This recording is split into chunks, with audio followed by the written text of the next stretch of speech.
محترم سامعین، السلام علیکم ورحمۃ اللہ وبرکاتہ۔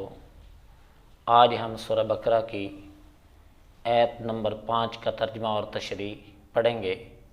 اعوذ باللہ من الشیطان الرجیم، بسم اللہ الرحمن الرحیم۔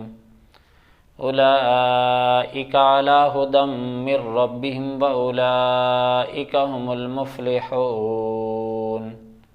صدق اللہ مولانا العظیم۔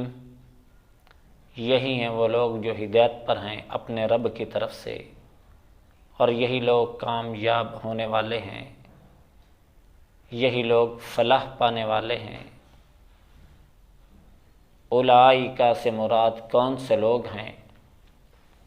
حضرت عبداللہ ابن مسعود اور حضرت عبداللہ ابن عباس رضی اللہ تعالی عنہ فرماتے ہیں کہ عہد رسالت میں متقین مومنین 2 قسم کے لوگ تھے۔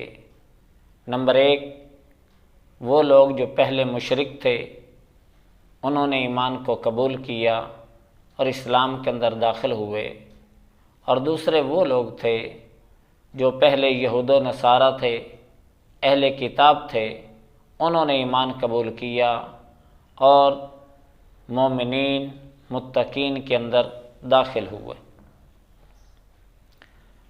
اور اس آیت سے مراد یہی دونوں گروہ ہدایت یافتہ ہیں کہ آخرت میں ان کو ہر طرح کی مراد ملے گی، ہر طرح کی نعمت اور اعمال حسنہ کی بنیاد پر آخرت کی بلند و بالا جنت اور نعمت ان کو ملے گی۔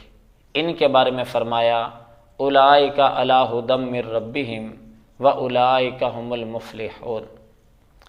ایک مرتبہ رسول اللہ صلی اللہ علیہ وسلم سے صحابہ نے عرض کیا، یہ روایت ابن ابی حاتم اور ابن کثیر نے نقل کی ہے کہ صحابہ نے عرض کیا کہ اللہ کے رسول، بسا اوقات کچھ آیات اس طرح کی نازل ہوتی ہیں جن سے ہمیں ڈھارس ملتی ہے، ہمیں امید ملتی ہے، ہمیں امید ہو جاتی ہے کہ ہم انشاءاللہ جنتی لوگوں کے اندر شامل ہیں، جنتی لوگوں میں ہمارا شمار ہوگا۔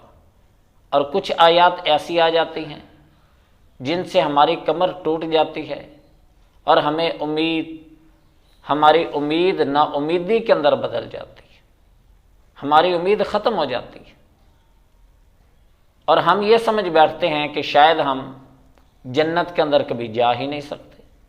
تو نبی کریم صلی اللہ علیہ وسلم نے ارشاد فرمایا، کیا میں آپ لوگوں کو صاف صاف جنتی اور جہنمی لوگوں کی پہچان نہ بتا دوں؟ تو نبی کریم صلی اللہ علیہ وسلم نے ان آیات کو پڑھا، الف لام میم سے لے کر مفلحون تک، کہ یہ وہ لوگ ہیں جن میں یہ صفات پائی جاتی ہیں، یہ لوگ جنتی ہیں۔ تو صحابہ کرام رضوان اللہ علیہم اجمعین نے خوش ہو کر فرمایا، الحمدللہ، ہمیں امید ہے کہ ہم انہی لوگوں کے اندر شامل ہوں گے۔ اس کے بعد نبی کریم صلی اللہ علیہ وسلم نے ان الذین کفروا سے عظیم تک تلاوت فرمائی اور فرمایا، جن لوگوں کے اندر یہ صفات پائی جاتی ہیں یہ جہنمی لوگ ہیں۔ تو صحابہ کرام رضوان اللہ علیہم اجمعین نے خوش ہو کر فرمایا، الحمدللہ، ہم ان لوگوں کے اندر شامل نہیں ہیں، اور ہمیں امید ہے کہ ہم ان لوگوں کے اندر شامل نہیں ہوں گے۔ مفلحون یہ جمع ہے مفلح کی۔ مفلح کہا جاتا ہے اس آدمی کو جو بخوبی اپنی مراد کو پہنچ جائے، اچھے طریقے سے اپنی مراد کو پہنچ جائے، کسی قسم کی رکاوٹ اور کسی قسم کی کمی درمیان کے اندر واقع نہ ہو۔ اور یہی لوگ آخرت کے اندر اپنی منمانی پائیں گے اور جنت کے اندر بہترین نعمتیں پائیں گے۔ تمام لوگ جن کے اندر یہ صفات پائی جاتی ہیں وہ مقصود و اپنے مقصودوں کو، اپنی مرادوں کو پہنچیں گے اور کامیاب و کامران ہوں گے۔ تو اس سے مراد یہی لوگ ہیں۔ علی ھدی من ربہم، ہدا کا معنی ہے ہدایت، ہدایت کے 3 درجے۔ نمبر 1، ہدایت کا وہ درجہ جس کے اندر سارے کے سارے عام لوگ، حتیٰ کہ عام حیوانات وہ بھی اس کے اندر شامل ہیں، کہ ان کو حق تعالی شانوں نے ہدایت عطا فرما رکھی ہے۔ ہدایت کا دوسرا درجہ یہ ہے جس کے اندر مومنین خاص ہیں، کہ یہ صرف اور صرف یہ مومنین کو ملتا۔ ہدایت کا تیسرا درجہ یہ ہے جس کے اندر مومنین مقربین شامل ہیں، کہ یہ جو مقربین لوگ ہیں ان کو یہ خاص ہدایت کا یہ درجہ ملتا۔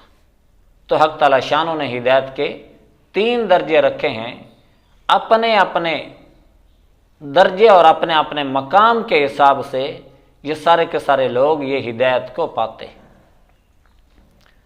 تو فرمایا یہ وہ لوگ ہیں جو اپنے رب کی طرف سے ہدایت پر ہیں، اور یہی وہ لوگ ہیں جو فلاح پائیں گے، کامیابی پائیں گے، یہ ناکام نہیں ہوں گے، کامیاب و کامران ہوں گے۔ حق تعالی شانو ہم سب کو قرآن کریم کو سمجھ کر اس پر عمل کرنے کی توفیق عطا فرمائے۔